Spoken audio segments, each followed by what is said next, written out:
Welcome to r/off my chest. This story is difficult for me to share, but I've held it inside for too long. It's about my mom, how her mind slipped away, how she became someone I hardly recognized, and how that darkness led her to do something no one could ever imagine. You see, my mom didn't just lose her way mentally, she ended up killing 3 people. It's a shocking, painful truth I never wanted to face. But it happened. I'm here to tell you everything. The signs I missed, the moments I wish I could change, and the heavy burden I still carry. I want to share this story openly, not for sympathy, but because I believe someone out there might be living through something similar, feeling lost and alone. Maybe if I tell you everything, piece by piece, it can help me find some peace, and maybe help you feel less alone. This is the story of my crazy mom, and the tragedy that shattered our family forever. It didn't start out terrifying. At first, my mom just seemed a little off. She began acting strangely, forgetting things, getting angry over little stuff, and sometimes talking about people watching her. We thought maybe she was stressed or depressed. But it slowly got worse. She became paranoid, convinced that neighbors or strangers wanted to hurt her or us. She'd pace the house at night, whispering about danger and plots. Mood swings came and went. Sometimes she was calm and loving, other times distant and fearful. My sister and I noticed her pulling away from family and friends. Invitations to visit were declined. Phone calls went unanswered. The happy mom we knew started to vanish behind walls of suspicion. We were confused and scared, but none of us knew what to do. There was no diagnosis, no help, only a growing shadow over our home. She stopped trusting doctors, saying they were part of the threat. Our family tried to step in, but she pushed everyone away. Slowly, she isolated herself and us from the world outside. We didn't realize just how bad it was getting. Looking back, I see the signs clearly now, but at the time, we were too caught up in hope that it was just a rough patch. As time passed, my mom's paranoia grew worse every day. What had started as occasional suspicious thoughts turned into full-blown fears that the world was out to get her. She became convinced that invisible enemies were watching us, trying to harm the family. No matter how much we tried to reason with her, she wouldn't listen. She started locking doors and windows, checking them repeatedly, and refusing to leave the house for days. Her behavior became stranger. Mom believed she could survive without eating much, convinced that food was poisoned or being used against her.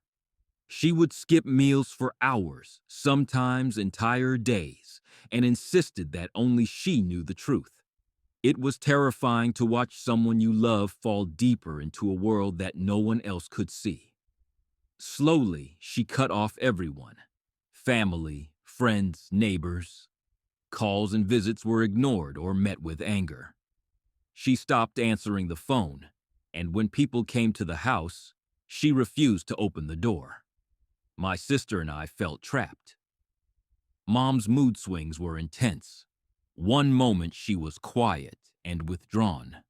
The next she was yelling or crying, sometimes blaming us for being part of some conspiracy. The tension inside the house grew thick, like a storm ready to burst. My younger sibling was especially affected. The fear and confusion from Mom's unpredictable behavior left them scared and unsure. Sometimes they wouldn't eat or sleep properly. The atmosphere at home was heavy with anxiety and dread.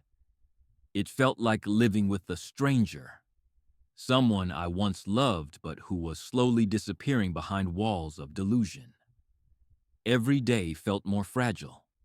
We all waited, hoping for a break in the madness, but instead, the darkness only deepened. The house was no longer a home, but a place of growing fear and silence. That summer is burned into my memory like a nightmare I can't wake from. My mom, my sister, and my mom's close friend had locked themselves inside their apartment. No contact with anyone outside. Days turned into weeks with no calls, no messages, no visits.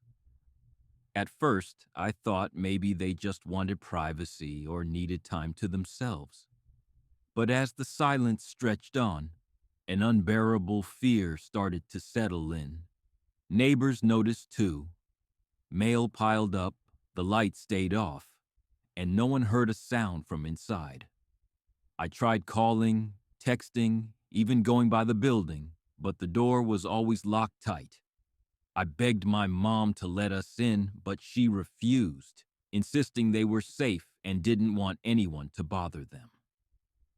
I didn't understand then, but looking back, it was her paranoia taking control. Inside that locked apartment, something terrible was happening. I imagined the tension building every day, the growing fear, the confusion, and the hopelessness. What were they thinking? How had it come to this? I kept hoping someone would check on them, that this silence would be broken. But the longer it lasted, the heavier the dread became. I tried to distract myself with work and friends, but my mind kept drifting back to that apartment.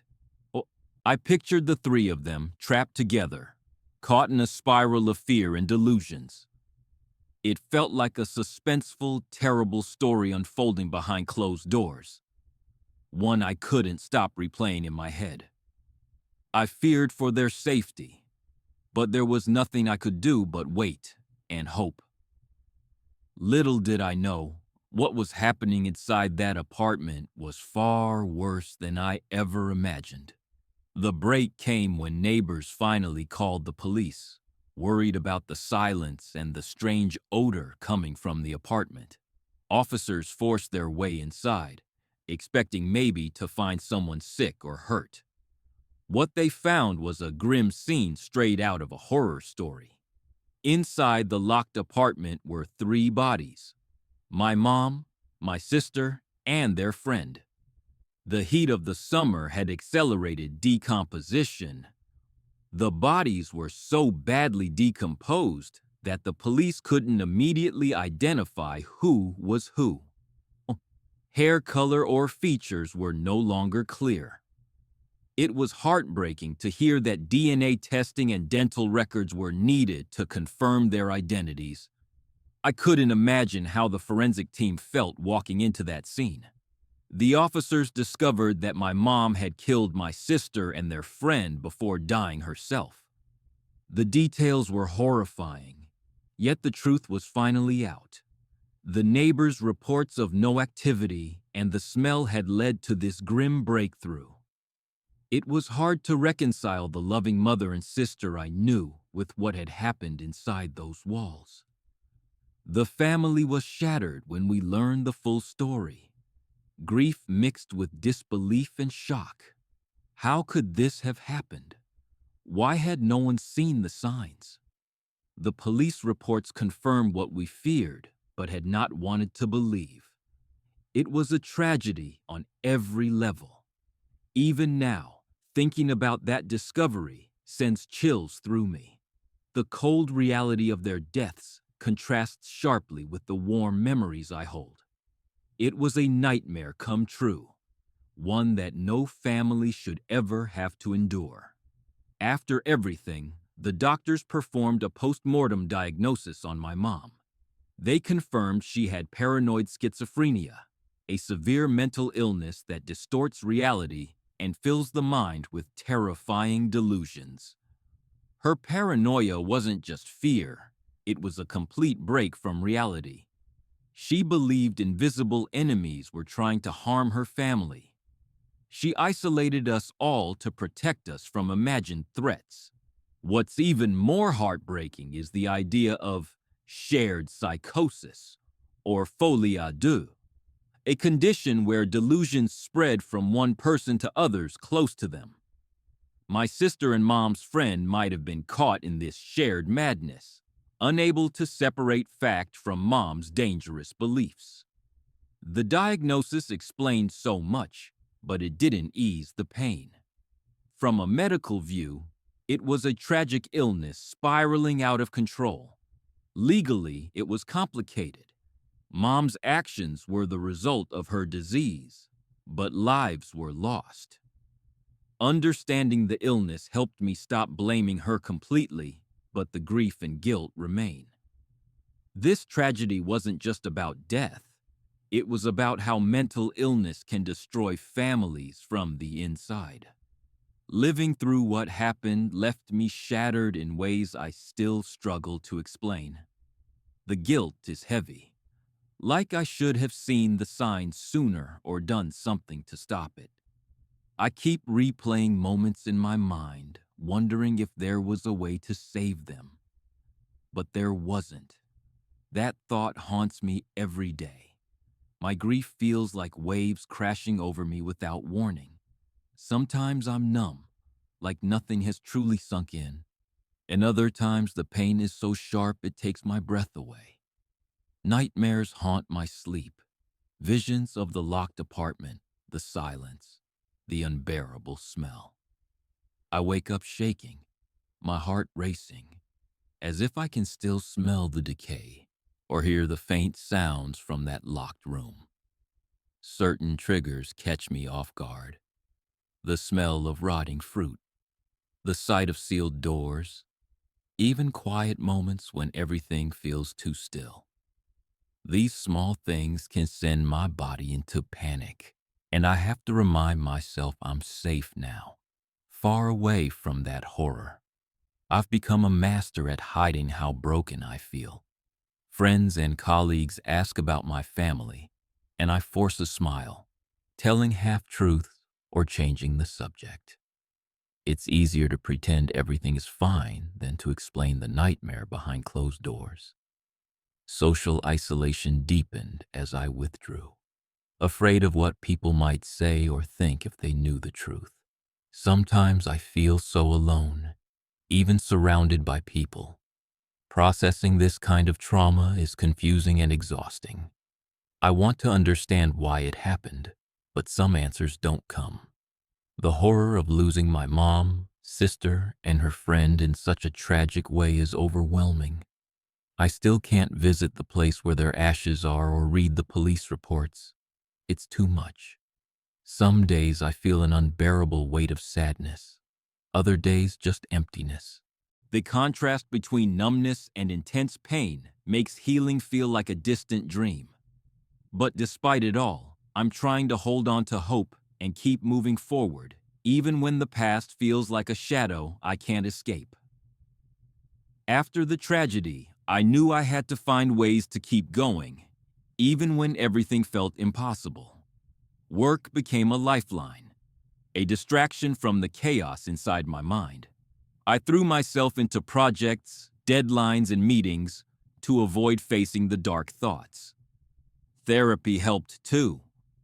Talking to a professional gave me space to express what I couldn't say to friends or family. It wasn't a cure, but it was a start. At the same time, I developed an unusual obsession with crime scenes and forensic cases. I would read articles, watch documentaries, and sometimes Google disturbing details about locked room deaths and decomposition. It sounds strange, but I think I was trying to understand what really happened to my family, even if it hurt. It was like my mind was stuck trying to solve a puzzle that had no easy answers. Living with so many unanswered questions was exhausting.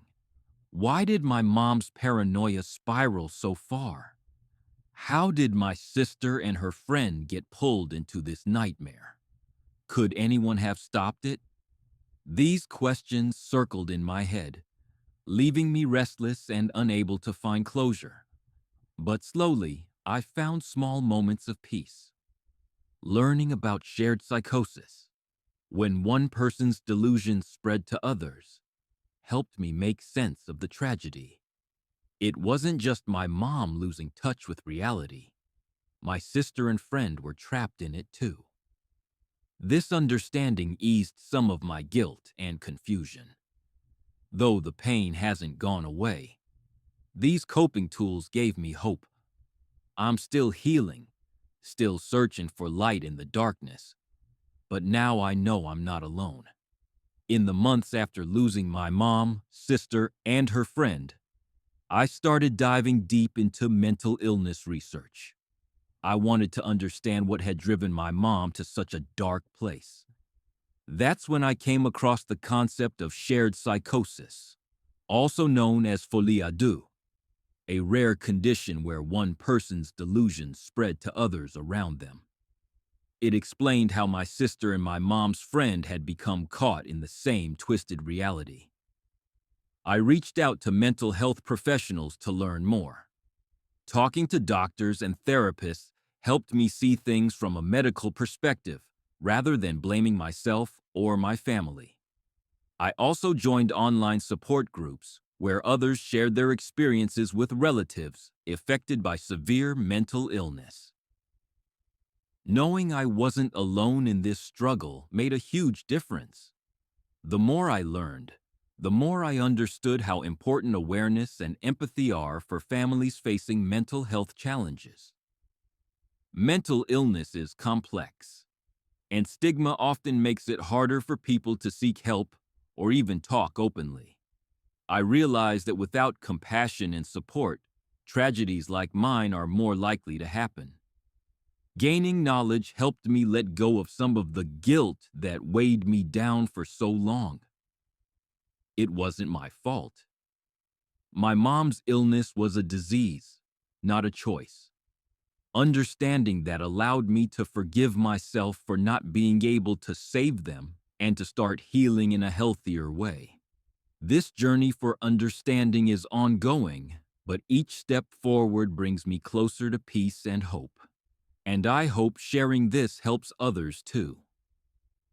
Looking back on everything, I realize how fragile family can be when faced with tragedy and mental illness. My mom's illness wasn't just her burden, it affected all of us, changing lives in ways we never imagined.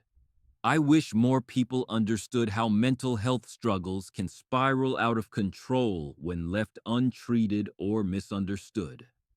The stigma around mental illness makes it harder for families to ask for help or even recognize what's happening until it's too late.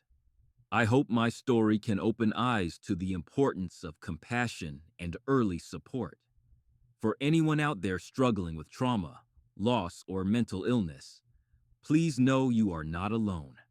It's okay to ask for help, to seek therapy, or to lean on others. Healing takes time, and sometimes it's messy, but every step forward matters. Mental health support must improve, not just access to medication or hospitals, but real understanding from friends, family, and society.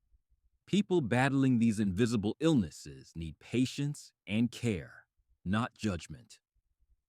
Thank you to everyone in this community who has listened, supported, and shared their own stories. Your kindness and empathy have been a lifeline for me when I felt lost.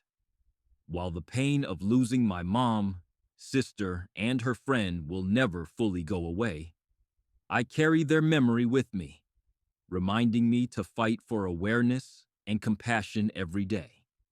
If sharing my story helps even one person feel less alone, or inspires someone to reach out for help, then it's worth it. Mental illness is complicated, tragic, and sometimes terrifying, but together we can break the silence and bring hope where there was only despair.